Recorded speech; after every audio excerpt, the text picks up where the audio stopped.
Okay, let's go. Good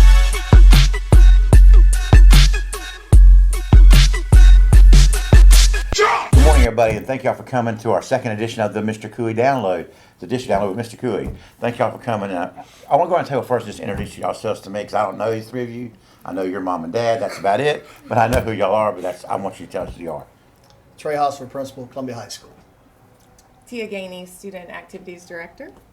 I'm Avery Nelson, drum major at CHS. Griffin Roberts, Senior Class President. And Lila Chapman, Student Body President. Thank y'all very much for coming today. We're going to ask some questions and talk about homecoming. It's our second show, so we went to Fort White last week because they had their homecoming a couple weeks before y'all. Now I want to hear about y'all, and I know y'all are already kind of in full bloom full going. So we'll start with Mr. Hosford. Is that okay? You all right? Yes, sir. All right, Mr. Hosford, here we go. Tell us just a little bit, what it means to you to be at homecoming at CHS, and how many years have you been there? I'm approaching, November will be 9 years that I've been principal at CHS. But homecoming, I mean, it takes me back to when I was a kid and participated in the activities, and then just seeing how it's changed. When I was in school, it was 1 week, and now it's 2 weeks of events. But I just love seeing the kids get involved and kind of taking ownership with the different activities and just the student involvement for all kids. The dress-up days, it's a chance for all of them to kind of come together and be proud to be Columbia High students. So what are some of the traditions that make it special to you? And are there any traditions back when you were a student still going? Well, the float building obviously is one that's been around, I think, forever, that I enjoy seeing all the kids come together and work on the individual class floats. You know, when I was in school, we had the big bonfire on a Thursday night after the skits. We don't have the bonfire anymore, but still have the skits, and that's a chance for the kids to make fun of administration a lot of times. But their parents come out and watch that, and so you see a lot of these students and their older siblings or their parents, grandparents did these same things many years ago. So it's kind of passed on traditions. It gives them a chance to kind of walk in their parents' shoes for a little bit. And we've added, one of the things that I'm proud that we added, I don't know if they did it way back in the day, but the homecoming dance was something that wasn't around when I was in school. And we brought that in after COVID just to do another event on campus because that kind of opened our eyes to different things. And so I wanted to add one thing. So that's something I think the kids really enjoy. And so we'll be having that on the Saturday of homecoming week. That's awesome. And my last question for you for now is, how does homecoming bring the school and community together? Does it bring more people to the games? Does it bring them out to your school campus? How does it bring them together? Yeah, I mean, a lot of the kids that work on the floats and play in powder puff, the boys volleyball match, their parents come, so they're on campus. Float building, the parents are there. We're looking at the floats progress throughout the week. And then what's really an eye-opener for me, and I didn't realize it until I became principal, is the parade and the amount of people for that stretch down the road. I'm talking from 2 years old to 80 years old that have on purple and gold, and that's pretty cool. But one of my favorite parts of homecoming is the alumni breakfast, and seeing somebody come in and you talk to them and they say they're in the class of 1967 or the class of 1975, just how far back it goes and what it means to them to be there that day and wear purple and gold. It's pretty cool to see how much it means to some of the alumni. Last year's my first time in the parade, and I have to tell you, it brought back memories. I had more purple and gold. I've been in another place, 13 Right. years down another school, and wearing purple and gold again in that parade, that was pretty impressive. Yeah. And just seeing the people, just to notice the crowd. All right, Miss Gainey, time for your show. You ready? Yes, sir. All right, since you're in charge of this week, what does it mean to you, and how do you keep the spirit up at that school? Oh my gosh. It's incredible. It really is, and it's electric. There's so many hands on deck, students, parents. The community is in full swing helping out. We really have a lot of support. We have a lot going on. But this is a very cherished tradition. I mean, Tiger Pride runs deep in this community. So it's very heartwarming, and it kind of gets you fired up. So, Keeps you going, doesn't it? yes, it does. All right, so what's the most chaotic part about running these 2 weeks you got going on? All of it, literally all of it. We have so many hands in the fire. We have so many events happening, events that you see, and then events that my students handle behind the scenes. So it's takes a lot of planning. But, these kids are incredible with their creativity. They can take a theme and bring it to life. What is the theme? The theme is a Hollywood homecoming. So everybody out there knows now. See, now you Yes. get more. Yes. All right, last question for you, Miss Gainey. What advice do you have to students to make it memorable and make it last so they can remember? Just we want our students all in, all in. There is something for every student to be able to get in with, to be a part of, and to really enjoy. I mean, this is the sweet spot. This is the sweet spot of your high school career. So being engaged, being involved, it really is what we want for all of our students. That's nice. All right, guys, are y'all all seniors? Yes, sir. Here we go. It's your last one. Last one. All right, Leela, we'll start with you. How do you balance having fun and still making sure everything is going on campus? I think that the point of homecoming is for everybody to have fun. There's so many events that we put on to make sure people can have fun, but without people planning and organizing those events, then they can't happen at all.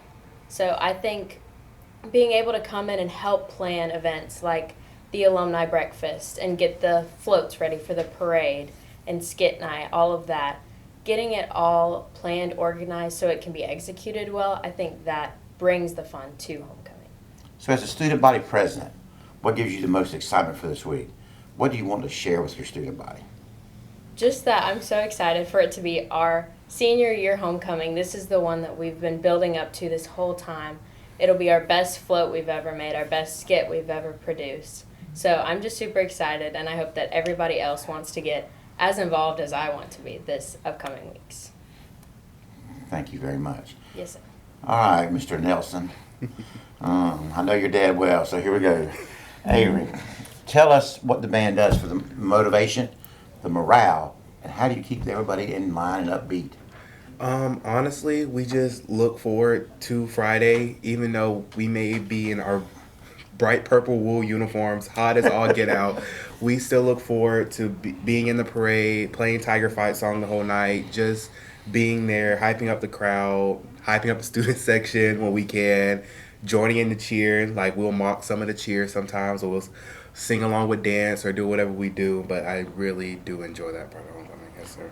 All right, as the leader of the band, what is one song, that you must play to motivate yourself and the band? And is there one song that gets the student body more into it? Comically, Tiger Fight song. But if anything, it would probably be Word Up, because I feel as though Word Up is a very widely known song and a lot of people can join in and sing and dance along with it. Yes, sir. Thank you very much. Griffin, Yes, sir. here we go. You are the senior class president, but how becoming homecoming, how does homecoming bring your students together for you? I feel like that's just like a bonding week for all of us. There's never a class fighting, and it's always like the simple things, like if a junior goes and asks a sophomore class for a paintbrush, they're always like giving. It is against each other, but we're always bonding together over it. And it's never been, I just feel like that's the greatest bonding of CHS, was those 2 weeks. Since this is going to be your last homecoming as well, what's the one memory you had that will stick out? I have to say our sophomore skit. We beat out the juniors in our sophomore skit and then beat them in total, and came up runner up to the seniors. Let me ask the three of y'all this question. It's not on the script, it's totally off. What do you want to leave behind as a memory for the junior class to step up next year? What makes it better? What do you want to leave behind or teach them to do? I think for us, our freshman year, we had a really great senior class that was all involved, and they went all in with everything that they did. And so if there's a legacy that I want to leave behind for the next classes, it's that we were the class that was all in, and we all were involved the whole time, and we made it the most fun year for every class that was there. You guys agree? Yes, sir. All right, Mr. Hosser. What makes this event your favorite time of the year, or does it? And what does it do for you as the principal to lead it? It's definitely the best week of the year. I mean, it's hard to top graduation night, but for a week, just the dress-up days and seeing the kids dress up, participating with them, definitely makes it the best week of the year. But for me, it's kind of what they said, the kids being involved in it, and then embracing and understanding that there was people that came before them. There was years and years traditions put in place that, you know, they've got to do it now as the seniors. They got to be the leaders, and then what kind of legacy, like Lila said, the legacy they're going to leave behind. A phrase that I've said for several years at CHS is I want it to be a place that young people dream of attending and alumni proud to come back. And so, it's all about the kids. There's all kind of competitions throughout the week, which, they want to win for their class, but they got to remember it's not about just their class. It's about us collectively as a school. And then to cap it off, Coach Allen and the team getting a win on Friday night. It's a lot of fun. How many years? November 21st will be 9 years. You're still pretty hyped up about this thing for 9 years. It's fun. It gets me going. It's homecoming week Exciting. it's a good week. It's a good week. Do y'all have anything else you want to say before I close it out? I don't think so. To you? Go Tigers. I like that. I like it. Just so y'all know, I'm a class of '82 graduate, and I finally have purple and gold back in my closet. But I remember it like it was yesterday. When I went to school there, the long hallway, I guess this freshman hallway now or whatever, that was the new wing. That's what we all called it. It was brand new that year in '82. So our next podcast will be in here again in 2 weeks, and it's going to be about Teacher of the Year Fest and what we do around here and how we get ready for Teacher of the Year. But everybody in Lake City, please come out. Support these young men and women. And this Friday night, as they get ready to play a homecoming game, and come out to the parade. The parade matters. When you come down that street, I haven't been there in 13 years. When you come down that street, it is full and a lot of purple and gold. It is great to see everyone, and thank you for all you do. Go Tigers. Thank you. Thank you. you.